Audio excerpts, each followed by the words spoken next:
ನಮಸ್ಕಾರ ಬಂಧುಗಳೇ, ನಾನು ನಿಮ್ಮ Politics09 ಬಂಧುಗಳೇ. ಇವತ್ತು ಅತಿ ಸುದ್ದಿಯಲ್ಲಿರುವಂತಹ ವಿಷಯವೆಂದರೆ ದರ್ಶನ್ ರವರ ವಿಷಯ. ದರ್ಶನ್ ರವರ ವಿಷಯ ದಿನೇ ದಿನೇ ಯಾವ ರೀತಿಯ ರೋಚಕತೆಯನ್ನು ಪಡೆದುಕೊಳ್ಳುತ್ತಿದೆ ಅಂತ ನೀವು ಎಲ್ಲ ನೋಡ್ತಾನೆ ಇದ್ದೀವಿ ಬಂಧುಗಳೇ. ಇವತ್ತು ದರ್ಶನ್ ರವರನ್ನ ಬೆಂಗಳೂರಿನ ಪರಪ್ಪನ ಅಗ್ರಹಾರ ಜೈಲಿನಿಂದ ಬಳ್ಳಾರಿಯ ಜೈಲಿಗೆ ಸ್ಥಳಾಂತರ ಮಾಡಿದ್ದಾರೆ. ಯಾಕೆ ಅಂದರೆ ಬೆಂಗಳೂರಿನ ಪರಪ್ಪನ ಅಗ್ರಹಾರದ ಜೈಲಿನಲ್ಲಿ ದರ್ಶನ್ ರವರಿಗೆ ಒಂದು ಲಿಂಕ್ ಸಿಕ್ಕಿತ್ತು. ಆ ಲಿಂಕೆ ನಾಗ ಅನ್ನುವ ರೌಡಿ. ಬಂಧುಗಳೇ, ಇವತ್ತು ನಾಗ ಅನ್ನೋ ರೌಡಿ ಏನಿದ್ದಾನೆ, ಅವನದೇ ಆದ ಒಂದು ಕರಾಳ ಜಗತ್ತು ಬೆಂಗಳೂರಿನ ಪರಪ್ಪನ ಅಗ್ರಹಾರದ ಜೈಲಿನಲ್ಲಿ ನಡೆಯುತ್ತಿದೆ. ಅದು ಇವತ್ತು ಯಾರಿಂದಲೂ ನಿಲ್ಲಿಸಲು ಸಾಧ್ಯವಿಲ್ಲದಷ್ಟು ಹಬ್ಬಿಕೊಂಡಿದೆ. ಜೈಲಿನಲ್ಲಿ ದರ್ಶನ್ ರವರು ಅವನ ಸ್ನೇಹವನ್ನು ಬೆಳೆಸಿದ್ದ ಕಾರಣ ಅವರು ಜೈಲಿನಲ್ಲಿ ಎಲ್ಲ ರೀತಿಯ ಸುಖ ಭೋಗಗಳನ್ನು ಅನುಭವಿಸ್ತಾ ಇದ್ರು. ಯಾಕಂದರೆ ಜೈಲಾಧಿಕಾರಿಗಳ ಜೊತೆಗೆ ನಾಗನ ಲಿಂಕ್ ಆ ತರಹದ್ದಾಗಿತ್ತು ಅಲ್ಲಿ.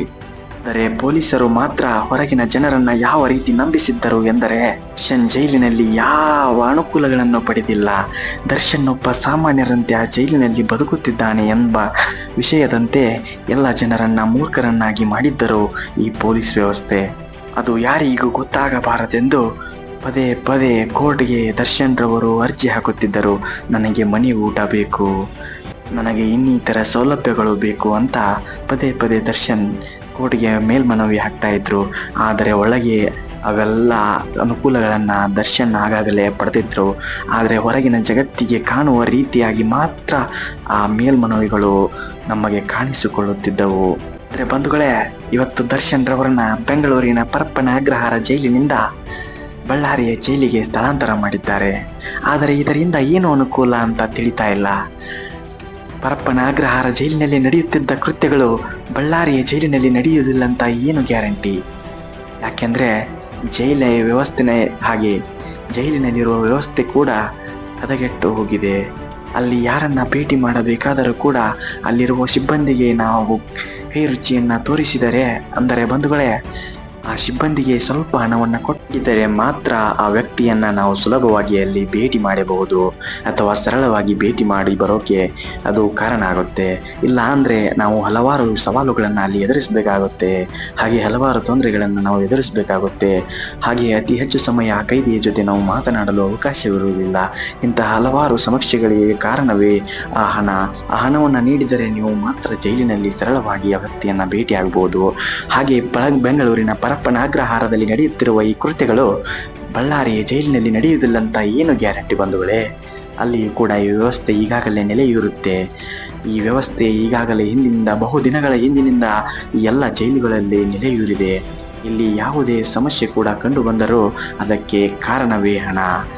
ಹಣ ಯಾವ ರೀತಿ ವರ್ಗಾವಣೆ ಆಗುತ್ತೆ ಅಂದರೆ, ಅಲ್ಲಿನ ಜಿಲ್ಲಾಧಿಕಾರಿಗಳಿಗೂ ಕೂಡ 10% ಹೋಗುತ್ತೆ ಅನ್ನೋ ಮುನ್ನೆಲೆಯ ಮಾಹಿತಿ ಈಗಾಗಲೇ ಹೊರಬಿದ್ದಿದೆ. ಅದು ಹಲವಾರು ಮಾಧ್ಯಮಗಳ ಮೂಲಕ ಕೂಡ ಅದು ಸ್ಪಷ್ಟಪಡಿಸಲಾಗಿದೆ. ಆ ವ್ಯವಸ್ಥೆ ಬಗ್ಗೆ ಈಗ ತಲೆ ಕೆಡಿಸಿಕೊಳ್ಳುವುದು ಬೇಡ ಬಂಧುಗಳೇ. ಆದರೆ ಇನ್ನು ಮುಂದೆ ನಡೆಯುವ ಘಟನೆಗಳು ಕೇವಲ ಕೆಲವು ದಿನಗಳವರೆಗೆ ಪೊಲೀಸ್ ಇಲಾಖೆ ಜನರನ್ನ ನಂಬಿಸುವುದಕ್ಕೆ, ಜನರನ್ನ ಮೂರ್ಖರನ್ನಾಗಿ ಮಾಡುವುದಕ್ಕೆ, ಜನರ ಕಣ್ಣಿಗೆ ಮಣ್ಣೆರಚುವಕ್ಕೆ, ಮೀಡಿಯಾಗಳ ಕಣ್ಣಿಗೆ ಮಣ್ಣೆರಚುವಕ್ಕೆ ಮಾತ್ರ ದರ್ಶನ್ ರವರ ಸೌಲಭ್ಯಗಳನ್ನು ಕೆಲವು ದಿನಗಳ ಕಾಲ ಬಂದ್ ಮಾಡುತ್ತಾರೆ. ಆ ದಿನಗಳ ನಂತರ ಮತ್ತೆ ಅವರ ಎಲ್ಲ ಸೌಲಭ್ಯಗಳು ನಿರಂತರವಾಗಿ ಸಾಗುತ್ತವೆ. ಯಾಕೆಂದರೆ ಜೈಲಿನ ವ್ಯವಸ್ಥೆಯೇ ಹಾಗೆ. ಕೇವಲ ಕೆಲವು ದಿನಗಳ ಮಾತ್ರ ಜನರನ್ನು ನಂಬಿಸುವುದಕ್ಕೆ, ಹಾಗೆ ಮೇಲ್ನೋಟಕ್ಕೆ ನಂಬಿಕೆ ಹುಟ್ಟುವಂತೆ ಮಾತ್ರ ಅವರ ಸೌಲಭ್ಯಗಳನ್ನು ಕಿತ್ತುಕೊಂಡು ನಂತರದ ದಿನಗಳಲ್ಲಿ ಅವರಿಗೆ ನೀಡಲಾಗುತ್ತೆ. ನೋಡಿದ್ರಲ್ಲ ಬಂಧುಗಳೇ, ನಮ್ಮ ವ್ಯವಸ್ಥೆ ಹೇಗೆ ದುರುಪಯೋಗವಾಗುತ್ತಿದೆ ಅಂತ. ನಮ್ಮ ವ್ಯವಸ್ಥೆ ಬದಲಾಗದಿದ್ದರೆ ಇದು ಹೀಗೆ ಮುಂದುವರಿದುಕೊಂಡು ಹೋಗುತ್ತೆ.